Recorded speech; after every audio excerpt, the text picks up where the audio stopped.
Want to ask lots of questions to get you ready for tomorrow's test because there are no corrections to tomorrow's test. The grade is what it is.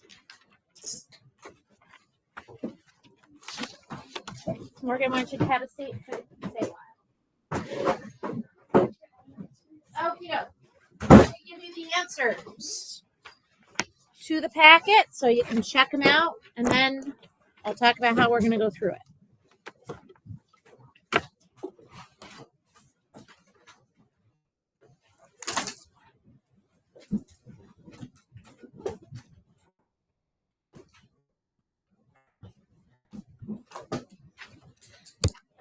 Okay, page 1. Question 1 is 4.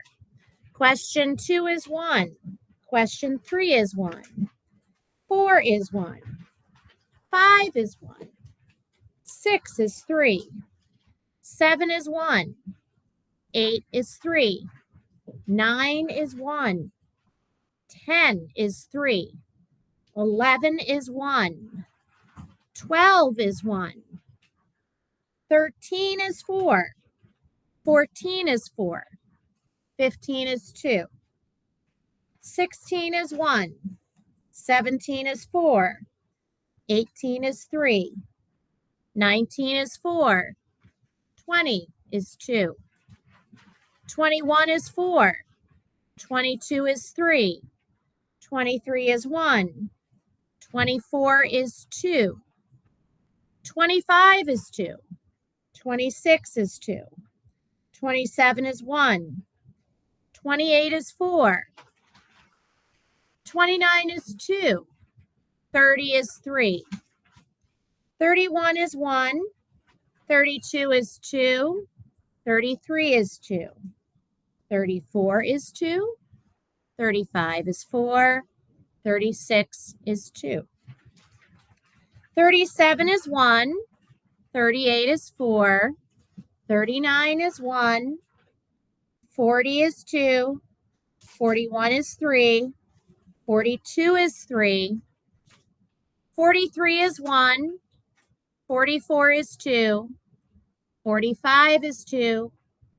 46 is 3. 47 is 3. 48 is 2. 49 is 3. 50 is 3. 51 is 3. 52 is 2. 53 is 4. 54 is 3. 55 is 4. 56 is 1. 57 is 4. 58 is 3. 59 is 4. 60 is 4. 61 is 2. Bless you. 62 is 2. 63 is 4. 64 is 2. 65 is 4. 66 is 3. 67 is 3. 68 is 1. 69 is 2. And 70 is 2. Okay, the way we're going to go through this is page by page instead of going all over the place because that just wastes a lot of time back and forth, back and forth, back and forth. So let's start. Any questions you have here on page 1 that you would like to go over? Anything here on page 1? Okay, how about the next 2 pages then, which gets us through question 11. Number 8, okay. Number 8 has some information on the bottom of page 2, which says, in a drill during a basketball practice, a player is running the length of a 30-meter court and back. And they do that 3 times in 60 seconds. I want to know what's the average speed. So average speed is V bar. In order to get that, we need to know how much distance they traveled and how long it took them. From this information here, I know the amount of time is 60 seconds. The distance traveled, well, 1 lap is out and back. Out and back would be a total of 60 meters, but they do it 3 times. 3 times 60 is 180 meters. So to get V bar, we do D over T. 180 meters in 60 seconds gives us 3.0 meters per second for the final answer, choice number 3. Anything else through number 11?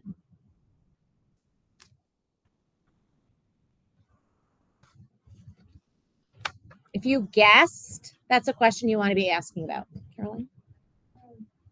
Can you go over number 11? Yeah. Number 11 is about this diagram here, this graph of velocity time, and I want to know the acceleration at 5.0 seconds. So 5.0 seconds is here on the graph. I notice that at 5 seconds, I'm on a horizontal line segment. Acceleration is a change in velocity over time, or the slope of the VT graph at that time. So based upon the fact that it's a horizontal line segment there, that means the slope is 0 meters per second squared. Horizontal lines have a 0 slope, so that's choice 1. I can also see that between 4 and 6 seconds, the velocity is remaining 10. So that's why the velocity change would be 0 meters per second in that 2-second time interval from 4 to 6 seconds, which gives you 0. Anything else through number 11? All right, how about the next 2 pages through question 20? Anything through question 20, Liam? 16. All right, 16 is referring to this graph of speed versus time, and I want to know the distance traveled in the first 3 seconds. I'm going to use my guess method to do this. On a speed time graph, my givens would be speeds and times.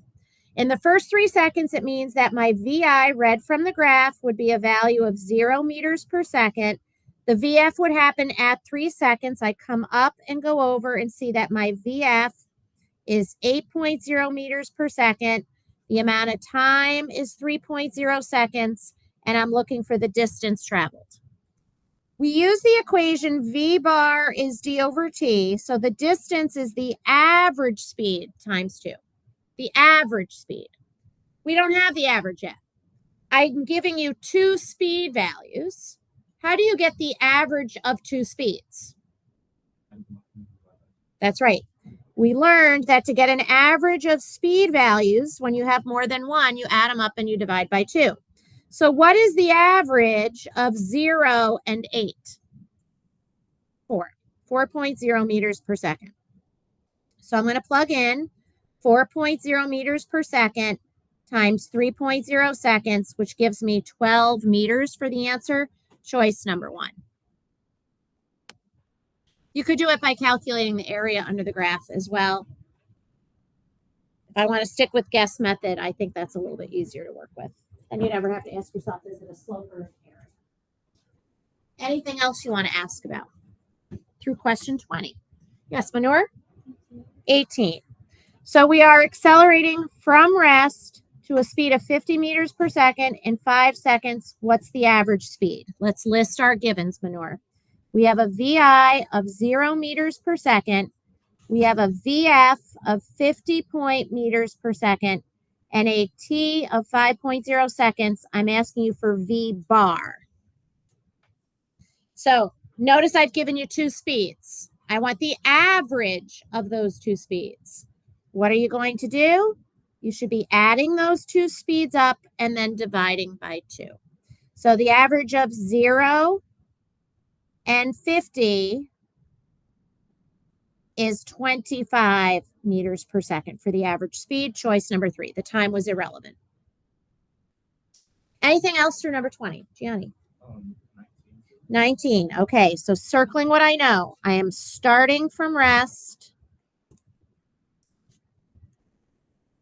I have 50 meters, 5.0 seconds. I'm looking for acceleration. So my VI is 0 meters per second. The D is 50 meters. The T is 5.0 seconds. I am looking for A. When I go to my reference table on page 6, the only equation that has those 4 letters and nothing else is D is VIT plus 1/2 AT squared. Since VI is 0, the VIT term goes away. So the equation is really 1/2 AT squared. To now solve that for a, I divide by half of t squared. So that means a is 2d over t squared.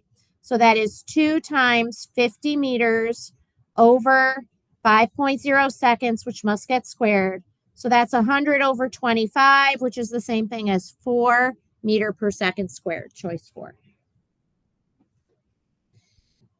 Anything else through number 20?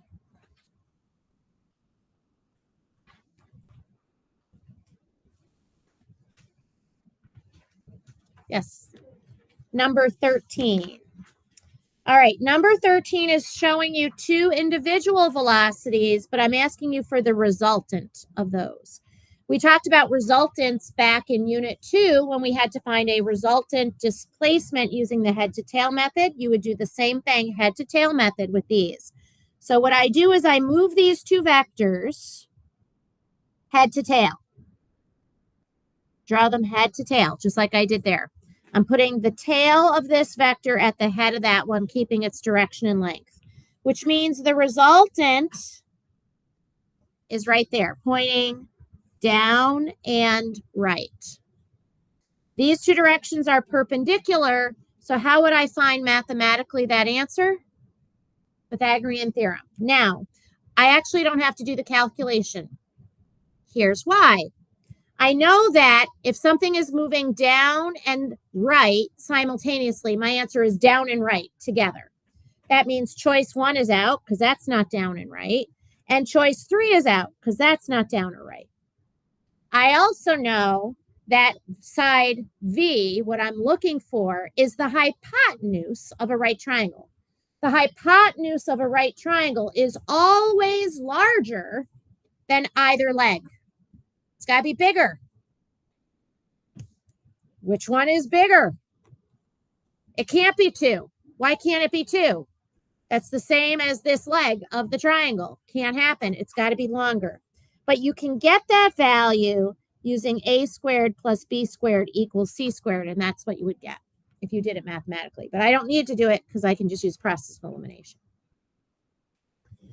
Anything else through question number 20?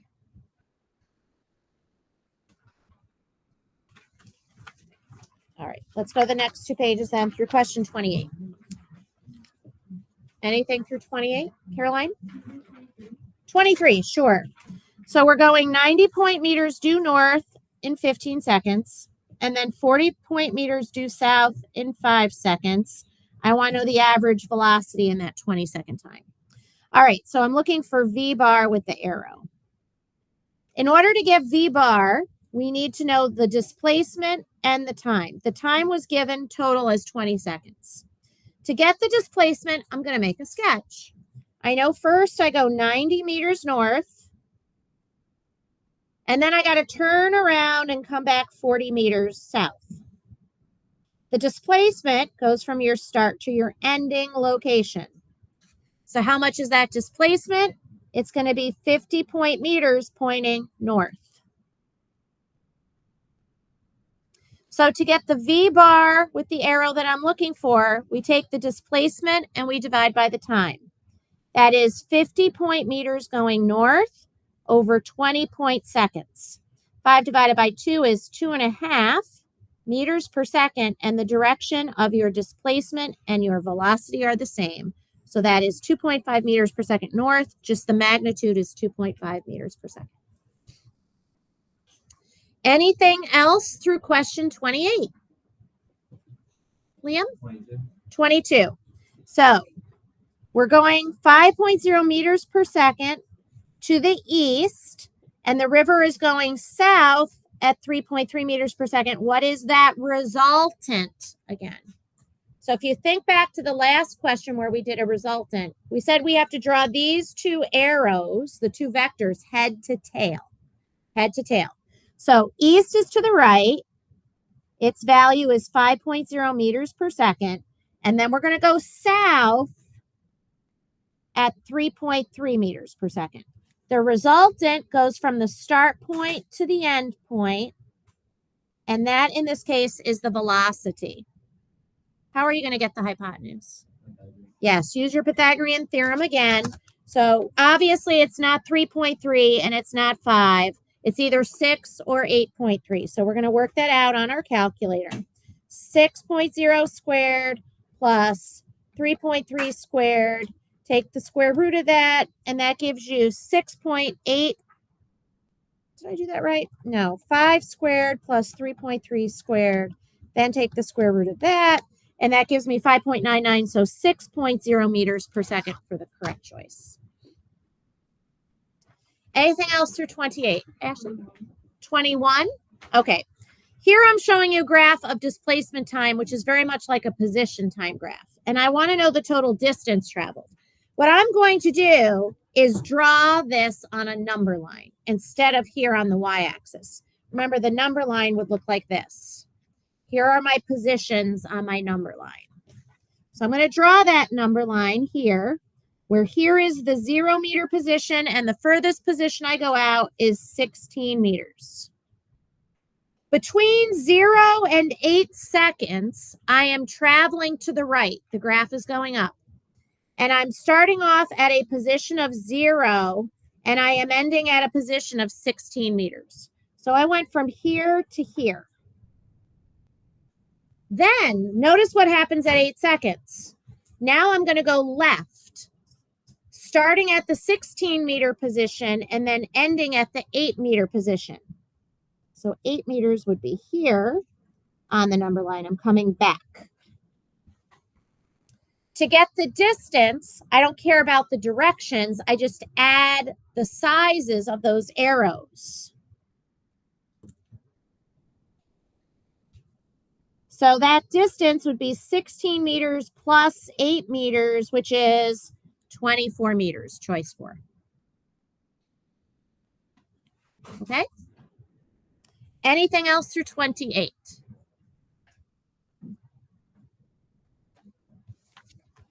All right, next 2 pages then through 36. Anything through 36?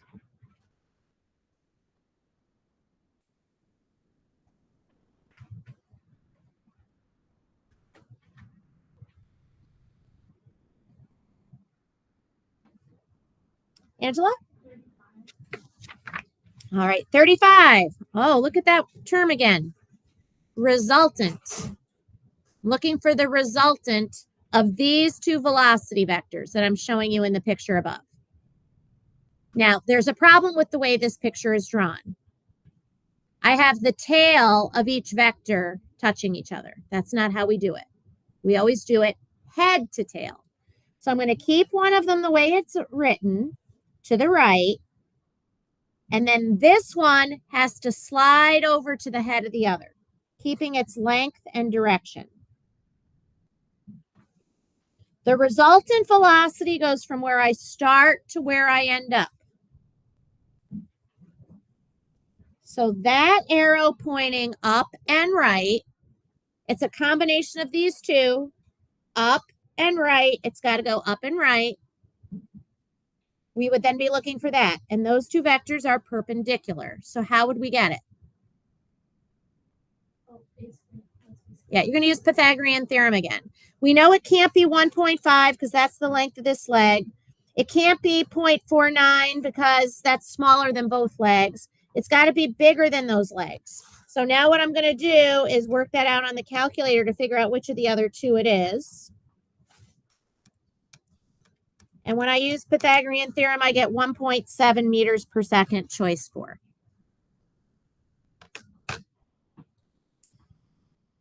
Okay, anything else through 36? Caroline. Number 30, yep. I want to know the magnitude of the acceleration of this car in number 30. From what I see here, the VI is 4.0 meters per second. The VF is 8.5 meters per second. And the amount of time between the starting and ending velocities is 3.0 seconds. To get the acceleration, I'm going to use change in velocity over time, which is VF minus VI over T. That is 8.5 meters per second minus 4.0 meters per second all over 3 seconds. So the numerator is 4.5. The denominator is 3.0. We divide that out. 4.5 divided by 3 gives me 1.5 meter per second squared, choice 3. Anything else for 36? Jenny? I'm sorry, 32? 34. All right, so this one actually would not appear tomorrow because this is about free fall. It's unit 4, but that's okay. It's still accelerated motion. We should still know how to do it. So let's go over it. It says from rest, 12.0 meters per second, 14.4 meters. I'm looking for acceleration. So my VI is 0 meters per second. The VF is 12.0 meters per second. The D is 14.4 meters. I'm looking for A. The only equation on the reference table which has those 4 variables is VF squared is VI squared plus 2AD. Since VI is 0, the VI squared is going to drop out, leaving me with VF squared is 2AD. To solve this for A, I divide both sides by 2D. So that means A is VF squared over 2D. That is 12.0 meters per second. That amount gets squared, and I divide by the quantity 2 times 14.4 meters. So that's 144 over 28.8 on my calculator. And that gives me an answer of 5. So 5 meter per second squared, choice 2. Anything else through 36? Yes. 32. This is a ticker tape diagram. I want to know which one shows something accelerating uniformly from rest. That would be describing speeding up. Speeding up would be choice 2. Number 1 is a constant speed because the dots are equidistant. Number 2, the dots are getting further and further apart. Number 3 is some wacky behavior. I've got some constant speed here and then a different constant speed here. That's not a uniform acceleration. Number 4 is this kind of back and forth jerky kind of motion. That's not a uniform acceleration. Uniform acceleration is another way to say a constant acceleration, which is the only type of acceleration we have in this class. It's limited to that. Anything else through 36? Yes? No? I said no. Okay. All right. How about through the, what is it, 49? Anything through 49? Caroline? Yes. All right. Third story. This is one story, pretty much, right? I think we talked about in class what one story is roughly, approximately. Yeah, one story is about 3 meters. That means this ceiling is not 3 meters. If I were to get rid of the drop ceiling, there's about this much space between those ceiling tiles and the floor above it. If I were to go all the way from here to that floor, that is the standard height for a commercial building, educational building like this, about 3 meters. So third story, if I have 3 stories, about how many meters am I talking about? No, each one is 3 and you've got 3 of them. 3 times 3 is 9. Okay, about 9 meters. So let's now take these out of scientific notation, which your calculator can do for you if you don't know it. 10 to the 0 is 1. 10 to the 1 is 10. 10 to the 2 is 100. 10 to the 3 is 1,000. Which one is closest to the 9 meters? Yep, so choice 2. Anything else through 49? Yes, Liam? 43. I'm sorry? 43. 43, okay. So take a look at rest. 2.0 times 10 to the 1 meter per second squared. Underline, how long will it take? And then I've got an altitude value here, which means that my VI is 0 meters per second. The A is 2.0 times 10 to the 1 meter per second squared. The D is 9.0 times 10 to the 3 meters I'm looking for time, how long it takes. The only equation you have on your reference table with those four variables is D is VIT plus 1/2 AT squared. VIT is 0. So D is 1/2 AT squared, which means if I solve that for T, you get the square root of 2D over A. That is the square root of 2 times 9.0 times 10 to the 3 meters over 2.0 times 10 to the 1 meter per second squared. You now go to your calculator, and if you work it out correctly in scientific notation, you'll get 30 seconds or 3.0 times 10 to the 1 seconds. Anything else through 49? Anything else through 49? All right, next 2 pages through 60. Anything through 60?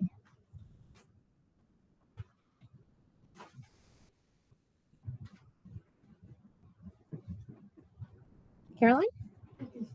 57. Okay. Thickness of a piece of paper. Okay, so how thick, when we talk about thickness, we're talking about that measurement there. How much is that? It's really tiny. Tiny, tiny, tiny. All right, 10 to the 1 meters would be 10 meters. That's 1 meter. This is 1 centimeter. And this is 0.1 millimeters. 10 to the negative 3 is a milli. So that is 1/10 of a millimeter. Now remember, you have some familiarity with what a meter is. We've been using those meter sticks in class. You also have a ruler when you take this test. The little itty bitty lines on your ruler are millimeters. The thickness of one of these is less than a millimeter, right? So which one is less than a millimeter? 4.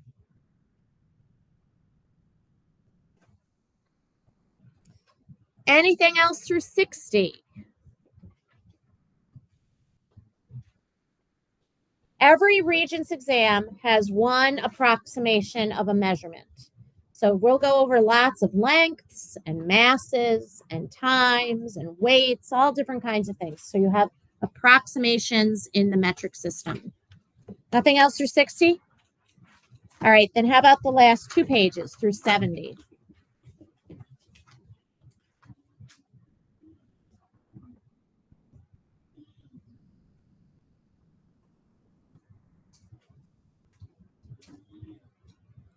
Those last 2 pages were all good?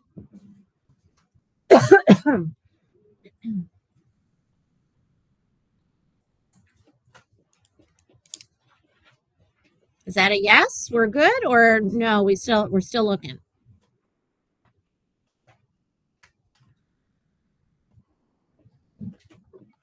All right. So for tomorrow we have a double period. So listen up to how things are going to run tomorrow.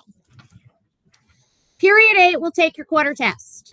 For that quarter test, you need a pen, pencil, ruler, protractor, and calculator.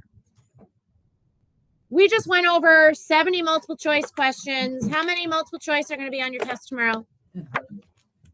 10, right? Every test I've given you, that's 1 period, is 10 multiple choice. That's pretty much how it goes. That's how we roll here. So they're pretty much out of this packet. Okay. I can't guarantee it, but most of them are out of this packet. 10 multiple choice. The other 50 points of your test are show work. I didn't give you any practice to show work, but you know where you go to find that practice? Your Unit 1 test, your Unit 2 test, your Unit 3 test. You kept your unit tests, I hope. The questions are extremely similar to questions you've already done on those 3 units, Units 1, 2, and 3. Okay. You can also look through your packets for Unit 1, 2, and 3 to see more questions that you could be asked to do. But you know there's going to be a graph. We did a lot with graphing. You should remember we did a lot with ruler and protractor, making those head to tail diagrams, measurements, measuring angles, and all that stuff. Yes? Why would I ask you for a protractor if I wasn't going to ask you to do that tomorrow? So you want to make sure that you're looking at stuff like that to make sure that you are ready. You think there's going to be a guess method problem tomorrow? Yeah. What's the other thing we did a lot of? Dimensional analysis? Yeah, that's all stuff that was in units 1, 2, and 3. Those are the kinds of show work stuff you have to do. Making graphs, reading graphs, calculating things from graphs, shapes, relationships, independent, dependent variables, titles, scales, head to tail diagrams, guess method problems. Dimensional analysis is part of that. Do you have to do dimensional analysis? Not unless it tells you to. You can if you want, but you don't need to unless I ask you for it. Okay?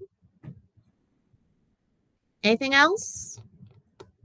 Okay, so we're taking that test first, period 8. Period 9, we are going to do the first lab for the second marking period. And it is review of Unit 4. It's another Unit 4 lab. We took your Unit 4 test yesterday, so it should be pretty easy. You don't need anything. You don't need your physics stuff tomorrow. Just bring pen, pencil, ruler, protractor, calculator. I'll let you keep the reference table for your test, so you don't have to bring your physics binder. You can just use that reference table to help you with the lab. And as long as you have that other stuff, you're good for the lab. Okay? Any questions for me? All right. So the rest of your time now then is to work on test corrections for Unit 3, which are due tomorrow. And I'm going to hand back this one, which came into me yesterday. I'm also going to hand back your Unit 4 test now, since I have the time, instead of handing it back tomorrow. That test, corrections, you'll see tomorrow. I'll post it in Google Classroom. The corrections will be due next Friday, the 14th. Okay. Yes, Brayden?